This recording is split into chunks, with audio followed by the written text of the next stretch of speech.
Une fonction exponentielle, on va utiliser la forme simplifiée. Donc, c'est une forme, si on veut, canonique, mais là où il y a eu manipulation avec les lois des exposants de nos différents paramètres, et on arrive à la forme a fois c à la x plus k.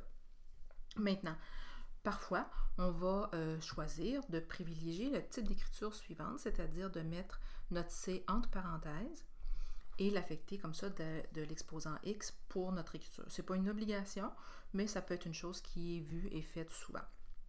Pour être capable de déterminer la règle, on aura besoin bien sûr de l'emplacement de notre asymptote, avec souvent donné par l'équation y est égal à k, et on aura besoin d'un ou deux points sur notre courbe pour être capable de parvenir à cette règle-là. Maintenant, il est bon de se rappeler qu'on a présence souvent de l'ordonnée à l'origine de notre courbe. Et maintenant, cette ordonnée à l'origine-là, vous l'avez ici dans le graphique, ce point-là. Ce point-là, il existe quand on est toujours sous la forme simplifiée. Donc, il faut se rappeler qu'on peut déterminer l'ordonnée à l'origine de notre courbe si on a la forme simplifiée comme vous l'avez ici, avec l'emplacement de 0, a plus k. Maintenant, si j'utilise les retours qu'on a fait précédemment sur la fonction exponentielle et que je détermine l'équation des deux fonctions qu'on aura ici. Donc, dans le premier exemple, j'ai une courbe et je vois que son asymptote, elle est très claire. Là, elle passe à y est égal à k. Et je vois une courbe qui est essentiellement atterrie sur son asymptote. Si on se souvient des paramètres qu'on avait déjà étudiés auparavant, on peut anticiper ici que la valeur de notre a sera positive parce que ma courbe se trouve au-dessus de son asymptote. C'est ce qui fait que ça me permet de m'assurer que mon a est positif. Et je peux aussi anticiper que la valeur de mon c sera une valeur qui se trouvera entre 0 et 1 parce que ma courbe atterrit sur l'asymptote. Le fait d'atterrir sur l'asymptote me donnera une valeur donc décimale qui se trouvera entre 0 et 1. On se souvient, le c ne peut pas être négatif. La base ne peut pas être négative de notre fonction et elle ne peut pas non plus valoir 1. Alors allons-y avec tout d'abord le fait de connaître mon asymptote. Donc, comme j'ai mon asymptote, ça m'assure que la valeur de mon paramètre k, c'est bien 4.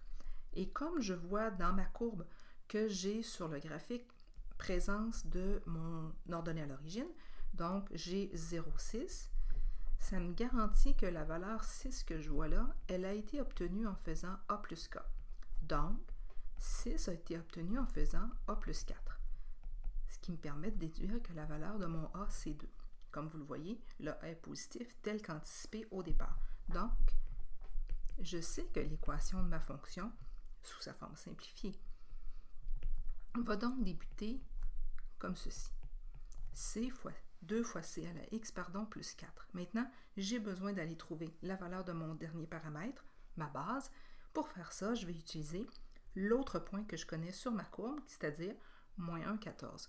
Donc, si je remplace, si je fais une substitution avec moins 1,14 dans cette règle-là, j'obtiendrai 14 est égal à 2 fois c à la moins 1 plus 4.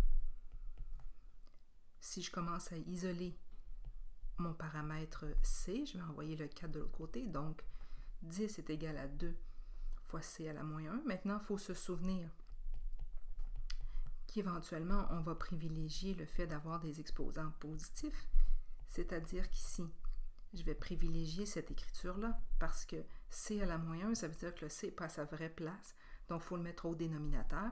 Et maintenant, on pourrait, par un petit produit croisé rapide, déterminer que la valeur de notre c, c'est 1/5 ou encore 0,2 si vous préférez ici l'écrire sous sa version décimale. Ce qui fait que ma courbe a nécessairement comme équation, sous sa forme simplifiée, 2 fois 1/5 ou encore ici 0,2 si je préfère, à la x plus 4. Maintenant, vous pourriez aller bien sûr avec Desmos sous votre calculatrice graphique, aller valider tout ça et vous assurer que vous avez à chaque fois la bonne équation d'obtenue. Deuxième exemple d'application de cette technique-là, entre autres, donc ici, on a une fonction exponentielle. Encore une fois, on voit qu'elle atterrit sur son asymptote. Elle se trouve au-dessus de l'asymptote, donc le a sera positif et le c entre 0 et 1. On y va avec ce qu'on observe. Donc, on voit très bien la valeur de notre k qui est 2. On voit aussi qu'ici, on n'a pas la présence de l'ordonnée à l'origine. Donc, je ne pourrais pas tout de suite aller valider et trouver la valeur de mon paramètre a. Par contre, ce que je pourrais faire, c'est utiliser les deux points que je connais. Donc, tout d'abord, le premier point que j'ai, c'est le point moins 2,6. Si j'utilise moins 2,6 dans cette règle-là, j'obtiendrai C c'est égal à A fois C à la moins 2 plus 2. Et je vais faire la même chose avec l'autre point que je connais, c'est-à-dire le point 1, 2,5. Alors, si je fais ça, je vais obtenir ici 2,5 est égal à A fois C à la 1 plus 2. L'idée ici, c'est d'utiliser les deux informations qu'on possède pour aller éventuellement trouver les deux paramètres qui nous restent à les déterminer. Maintenant, si vous regardez dans chacune des écritures, je peux assez rapidement aller faire les petites modifications suivantes, c'est-à-dire ici, commencer à écrire avec des exposants positifs et isoler éventuellement mes paramètres. Donc, j'arrive pour la première équation à 4 est égal à A fois 1 sur C à la 2. Et pour l'autre, j'obtiendrai 0,5 est égal à A fois C. Maintenant, ici, j'ai fait le choix de ne pas écrire C à la 1, mais d'écrire tout simplement C. Pourquoi? Parce que je vais me permettre d'aller tout de suite isoler mon paramètre A en disant 0,5 divisé par C. Et ce que je vais vouloir faire, c'est aller isoler aussi dans ma première équation mon paramètre A. Donc, ici, pour me débarrasser de mon C à la 2 qui divise, je vais aller multiplier de l'autre côté. Donc, 4C à la 2 est égal à A. Et comme dans les deux équations que j'ai les deux mêmes inconnus, je peux utiliser une des techniques qu'on a apprises en 3e secondaire, comparaison, substitution, pour aller trouver le paramètre, la valeur de mes paramètres. Donc ici, je vais utiliser la méthode de comparaison. Bien sûr, j'aurais pu choisir de faire la méthode de substitution un peu plus tôt dans la démarche, mais ici, je vais appliquer celle-ci. Donc, si je fais ça, je mets mes deux équations égales bout à bout de la façon suivante. Je vais donc avoir 4C à la 3 est égal à 0,5. Pourquoi? Parce que je vais aller multiplier par C de l'autre côté. Ensuite, je vais obtenir C à la 3 est égal à 0,5 divisé par 4. 0,5 divisé par 4, ça vous donne 0,125. Ensuite, je vais vouloir me débarrasser de mon 3, de mon exposant 3. Pour ça, je vais faire une racine cubique.